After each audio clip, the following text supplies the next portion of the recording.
So smart box player ni lah, player ni kan. Okay, lepas tu allow pair dia.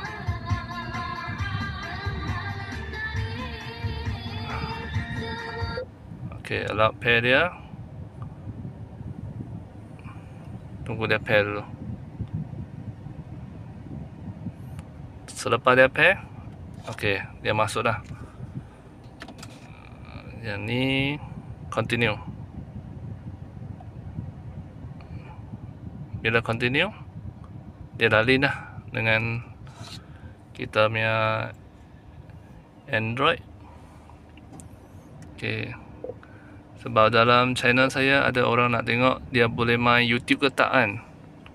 Okay, pergi kat sini. Yang ni dia macam dia punya profile lah, profile yang dekat phone kita. Dekat ni. Okay, yang ni buat dengan handphone, tablet. Okay, tablet dia connect dengan wifi dan bluetooth, dua-dua belah dia akan connect wifi dan bluetooth. Android audio, Android auto ni saya connect dengan kabel lah supaya selesa sikit.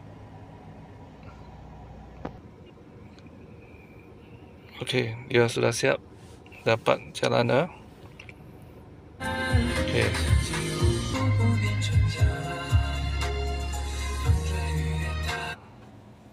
kita tengok dia ada YouTube tak. Okay, yang ni ada YouTube.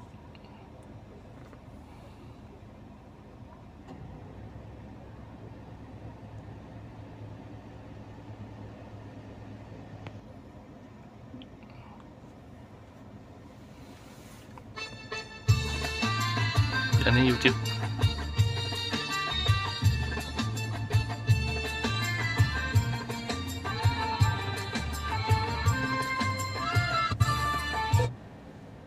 Yang ni YouTube.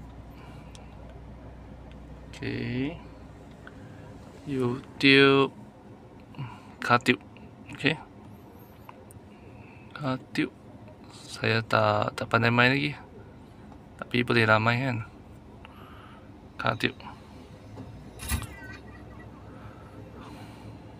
Okay, so saya testing jalan tengok dekat dry mode.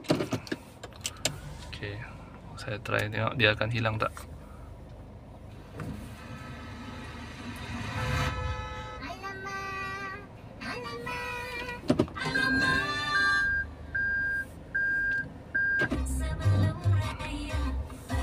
Okay, drive. Okay,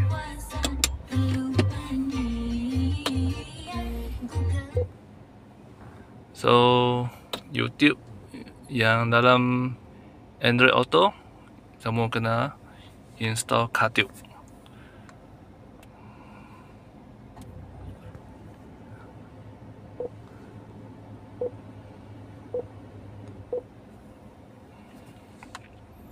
Okay, thank you. Okay, continue lah YouTube punya video. Okay, kalau nak setting dia pula, pergi kepada home.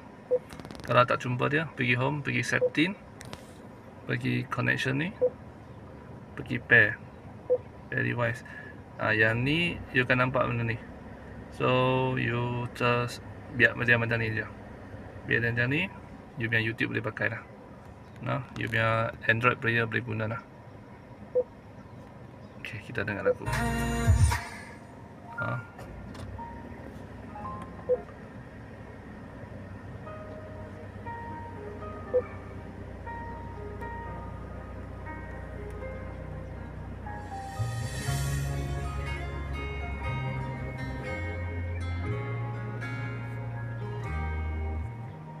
Yang Wave ni you kena install dulu, kena masuk ID Wave dulu, you baru boleh guna. Spotify. Okay,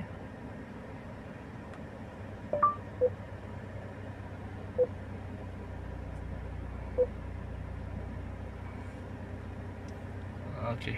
Kalau nak setting Android audio, Android Auto, boleh guna cara ni.